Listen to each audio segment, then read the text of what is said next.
हम कोई दंगल नहीं चाहते ना। हमने कौन सा दंगल किया?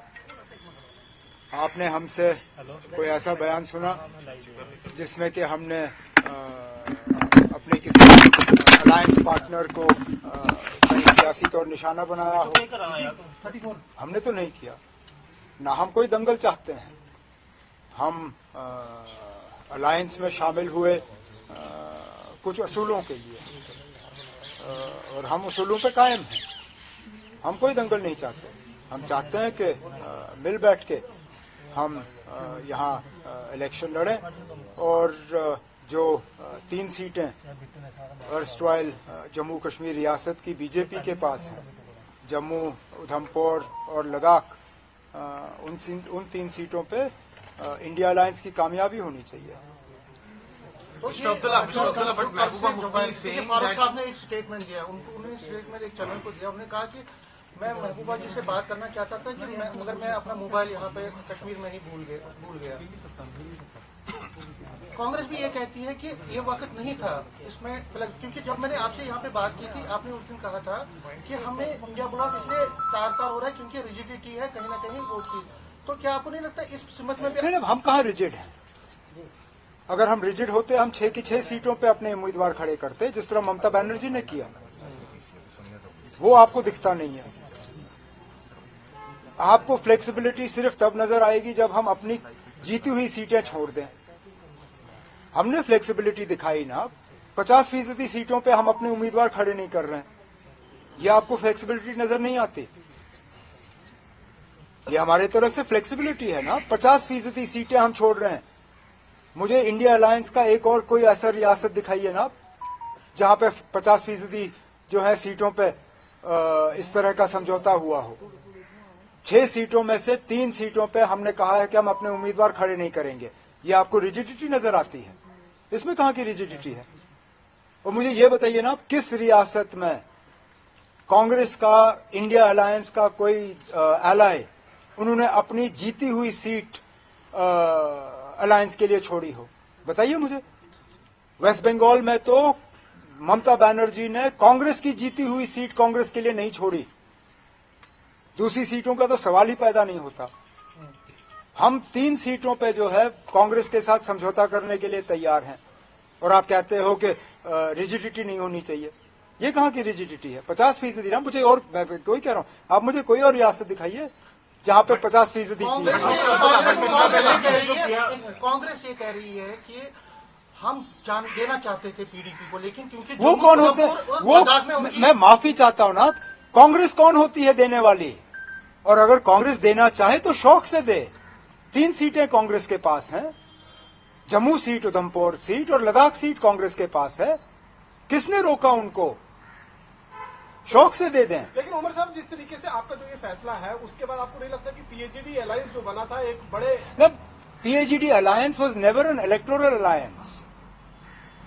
It was an alliance based on ideology.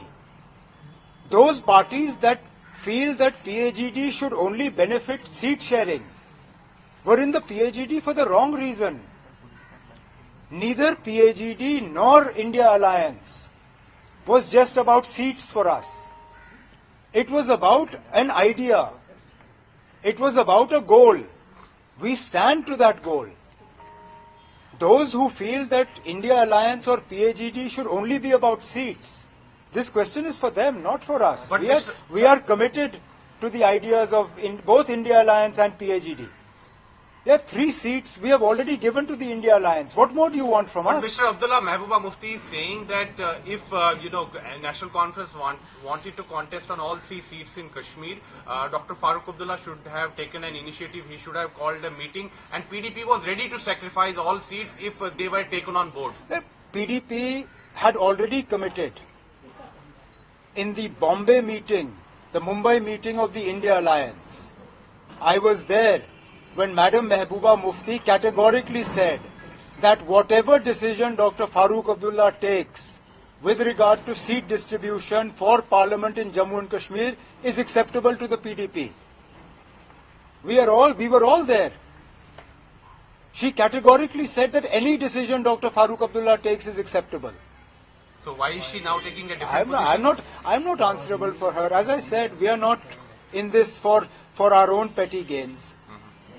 We have been as flexible as you would expect us to be. Umar साहब, sir You don't, 1 minute. I'm sitting here in Jammu. You don't think my colleagues in Jammu would like to put candidates up in Jammu and Udhampur parliament seats?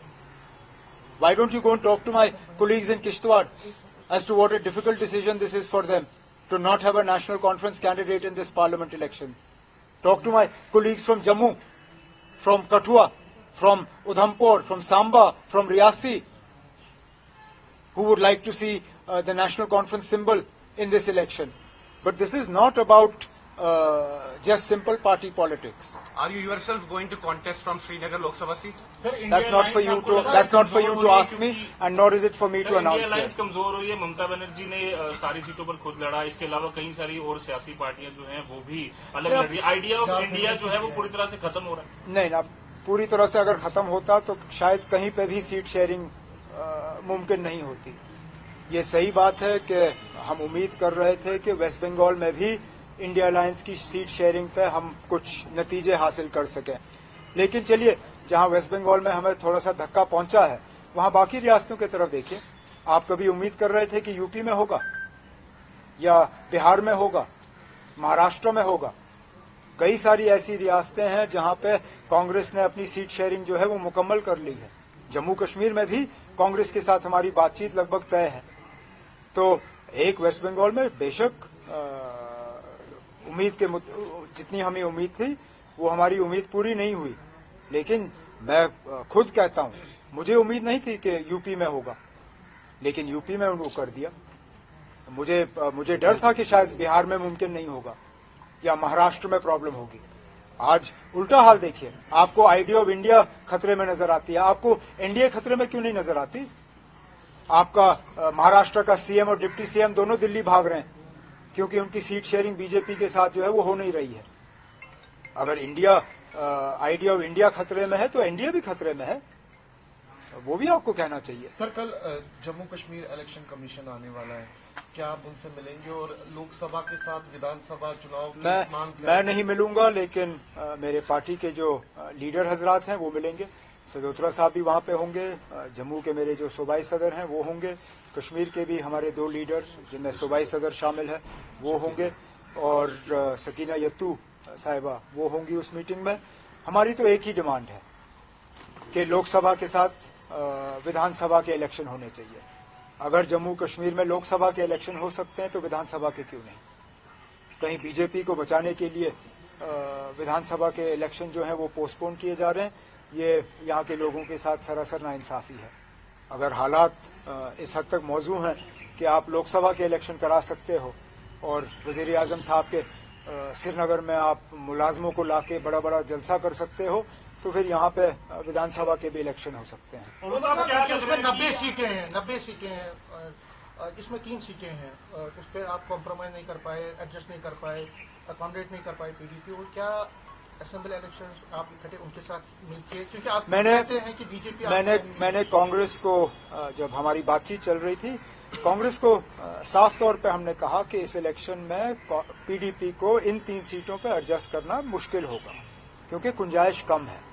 लेकिन अगर parliament में उन्होंने सही मतलब उनका role अच्छा रहा और उन्होंने 6 की 6 सीटों पे इंडिया अलायंस की मदद की, तो जरूर उनके साथ आगे जाके एक साथ काम करने के लिए हम दरवाजा खुला रखेंगे। मतलब आप देखेंगे कि कितने वोट लेते हैं या कितना वो कंट्रीब्यूट करते हैं इंडिया ब्लॉक को? जाहिर सी बात है। उमर साहब, क्या लगता है कि जो एनडीए जिस तरह से चुनाव लड़ रही है, अगर इंडिया अलायंस की बात की जाए, चेहरा नहीं होने का नुकसान यहाँ हो रहा है, कोई पीएम फेस होगा तो ज्यादा बेटर परफॉर्म कर पाएंगे?